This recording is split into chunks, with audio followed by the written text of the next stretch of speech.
70, 160, and 170 laps to finish it off.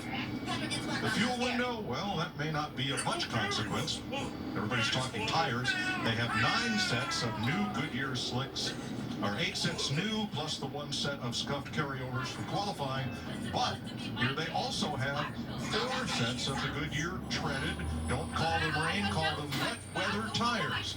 NASCAR says they won't have these cars racing in a full rainstorm, but if the track is wet, they will mandate putting those tires on. All the cars will come down in a non-competitive pit stop, put on the wet weather tires, and they will run them under the green flag. Kevin, let's peel back some layers on these tires. All right, wet weather tires. We saw this one other time on a circle track at Wilkesboro last year. You were in that car. We ran the heat races in wet weather conditions, almost identical to here. What are some of the challenges, not only as the driver finding the grip level, but the team? Only 4 sets of these things. Well, that's the unknown. We don't really know what they're going to wear like when the track starts to dry out. That's going to be when the tires start to get eaten up, and as a driver, you got to take care of those tires. But the stagger, there's no stagger in these tires, so these drivers and crew chiefs all had the option to make what they would call qualifying impound adjustments on their car before they were able to go out on these wet weather tires to loosen the car up.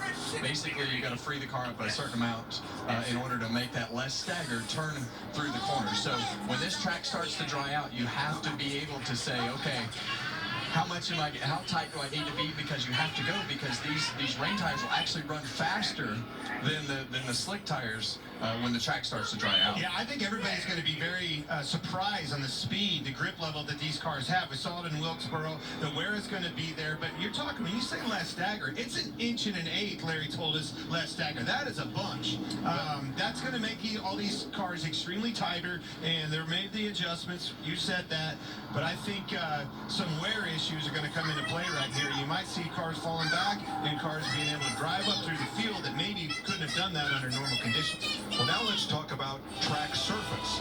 This track, the asphalt, has been here for a number of years, and down at the bottom of the corners, it's fairly well polished from all these cars running across it, where if you get up toward the wall in the corners where nobody runs when it's dry, the asphalt has a lot of tooth in it, and when the track's wet up there, it may have more grip.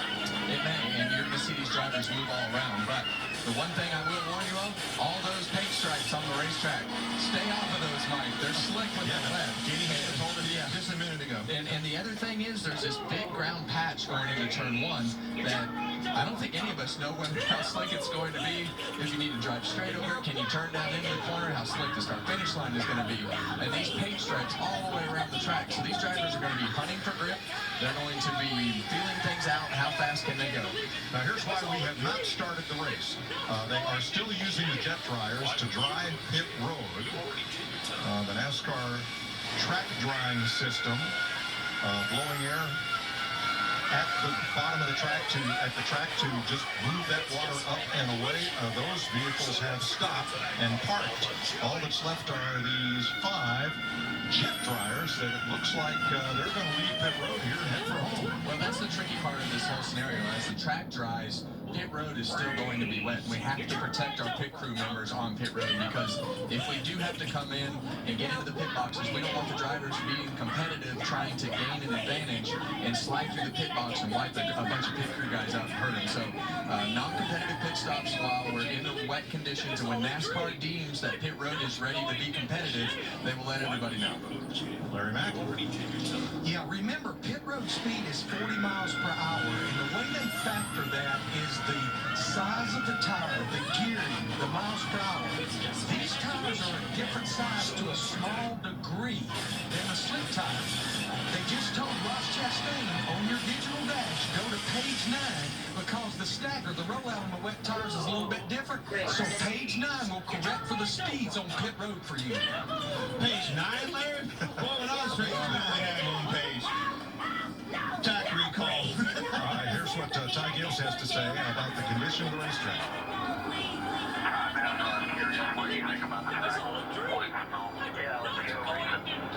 Yes, I agree, Ty Gibbs. I love young drivers.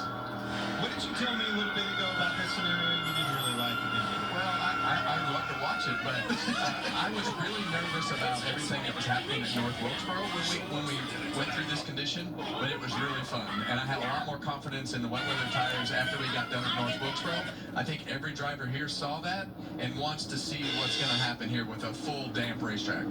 So at Wilkesboro, in that heat race, when the track was quite wet, they ran these wet weather tires. Daniel Suarez won it. The race was very competitive, and the lap times were faster than in the second heat when the track was drier. There's going to be one group that drives really quick, but when that group drives really quick and gains speed with those tires, the tires are going to wear out really quick. So we got to take care of those tires. We're only on 4 sets. Here's a look at what happened on All-Star Weekend at North Wilkesboro last year. Yeah, North Wilkesboro had a very worn-out surface, and we were all nervous going into the race. But this is why we're here right now with this condition to say, okay, we can do this, because we had that heat race where the track started damp. Nobody really knew what the wet weather tires were going to do in race conditions. We've tested it a few times with some sprinklers and things like that. They had a wet weather test a few months ago at Bristol in case it rained there, and here we are. So I think everybody's in a good position to go out and try this. Very important that this works. I mean, think of the time. This literally could make the difference in this event happening tonight here for us on Fox and not. This is a big moment in our sport, something we haven't seen yet under points conditions. Now, NASCAR has the option to start this race under a green-yellow condition. That means we're counting laps, but we're not racing. And that is an option. They have chosen not to do that. They want to get the track as dry and as ready as possible. They've done that, and they're going to get one to go when they come around. Oh, man. I think these things are going to wear. When I look at this condition, you see it right there in Keselowski's onboard. The track is somewhat dry. Obviously, you don't see any kind of dry surface bleeding through yet, but I think this is going to be hard on these tires. And I feel like it's going to wear them, and that's going to play in somebody's hand, and not another. But I like what Kevin said. You're going to need to try to find grip when it's wet, and when the track from that groove starts to dry, you're going to need to get away from there and try to preserve those tires. Two different. I think you're going to see what you haven't seen, Richard. I think you're going to see the start of this thing 3, maybe even 4 wide. It's going to be wild. All right, it's the Toyota Owners 400. So the honorary starter is Brandon Cheatham. There he is, proud owner of a 2008 Toyota FJ Cruiser. Here's Bubba Wallace's rating.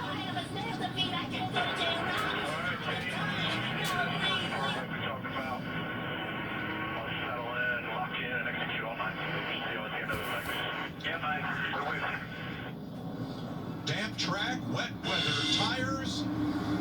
What will we see for 400 laps in Richmond? Let's find out. Green flag. Biggity, diggity, biggity, biggity, let's go racing boys!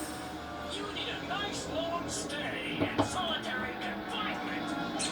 Oh, well, let's look at the positives again. I'm finally away from those You can see them all just going into that corner, feeling it out, then going. soft room.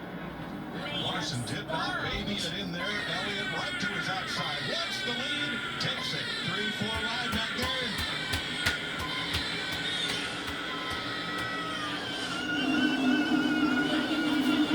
Well, now you're seeing these drivers running every lap. Okay, that corner had this much grip. Now we're going to go to the next corner, push it a little bit harder, and we saw guys all the way up against the wall. And the best thing that I see right now is a very limited amount of spray, which is vision is everything that everybody was worried about. They're completely all over this racetrack from the top to the bottom, Kevin. I think visibility is some of that reason, too. Don't get in front of that guy. Don't get in his way. I can't believe it. It was all a dream. Not going to jail. Why would you go to jail? You already did your Third place, Bowman Gilliland up from 6th to challenge and take 3rd. Chase Elliott found the grip on that outside. Took the lead from Kyle Larson. This is a big weekend for Chase Elliott. I haven't seen him leave the field much lately. Here he is, Chase Elliott's 9 car. How about you, Elliott fans? This is the highest he has started in a cup race in over a year. You see him straddling that paint that you were talking about. about, Kevin. Yeah, and you see Kyle Larson feeling his way around. We don't expect him to take it easy, and that, I think he was definitely in the hardest position to start this race, being the pole sitter, but he's definitely right on Chase's tail. They are almost scraping the wall in turn 2 in the middle and back of the pack as everybody looks for grip, and there's going to be some up top there where you don't usually run when the track is dry. Well, somebody's going to figure out a groove that really works and start making some time, and those spotters are going to call down to their drivers and say, hey, so-and-so is 2 grooves up, and right now you see Kyle Larson on the outside of Chase Elliott. Every lap, every corner is a learning experience. This reminds me of a dirt race. Have you heard me say that to him on that radio? His background, Kevin, in a dirt race is moving around, finding that grip. That plays right into his wheelhouse with the 5 car. Larson back to the lead. Tyler Reddick is one of those up scraping the wall looking for grip. Another dirt racer. Yep. Knows how to move around and find that grip that works for him. It was all a dream. Third place changes hands again. Bowman to the inside of Gilliland. Bowman back to third. Justin Haley is getting 10 positions now. Josh Berry, Chase Briscoe 9 each. Daniel Suarez 8. Well, 2 of those 4, Haley and Briscoe, dirt racers again. Finding that comfort level with the grip, moving around on this racetrack. There you see Ty Gibbs all the way up in that top lane. This is fantastic. I've never seen cars all over the racetrack that racing like this. And this is going to change the whole complexion of what happens later in this race. If it rains a little bit more, I think everybody knows now the spray wasn't too bad. So if it does start sprinkling a little bit, we'll have all the standing water knocked off the racetrack. But if it dries, that's really where it's going to change things. Going into 3, Bubba Wallace dropped underneath Ross Chastain, took a spot, and then took another one headed for turn number 1 on Todd Gilliland. Gilliland comes fighting back on the outside. Okay, we talked about who is moving up. Haley, Berry, Briscoe, Suarez, as you said, Mike. Who's off the pace? Kyle Busch in his 8 car. Hocevar down. Keselowski's down 4 positions. Well, Brad Keselowski is one of those drivers that we thought would be one of the favorites, and like you say, he's going backwards. He's probably a lot like me, not real comfortable in the rain conditions. Well, Kevin, you told me it goes back to that Sager conversation. Maybe overcompensated, freed the car up too much. Very possible, and that's the other thing that we're all going to learn as we go through this run is what's the fall off, what's the lap time, are they going to get better or worse, are the tires wearing out, what's it going to be? Elliott has dropped to third. Bowman to second. Elliott comes back for second with Bubba Wallace closing in. Yeah, we see Todd Gilliland right behind him in 4th place on the outside of Bubba Wallace. Great qualifying effort by Todd. What a great start to this 400 lapper. Well, I was really nervous going into that, Mike, of what was going to happen in turn 1, that it could just go sideways in a big hurry. But, man, these guys did a great job, and that was awesome. So are they. Yeah. You heard that in Kyle Larson's voice. You don't get that very often with that boy. 13 laps complete. Kyle Larson and Chase Elliott have traded the lead back and forth.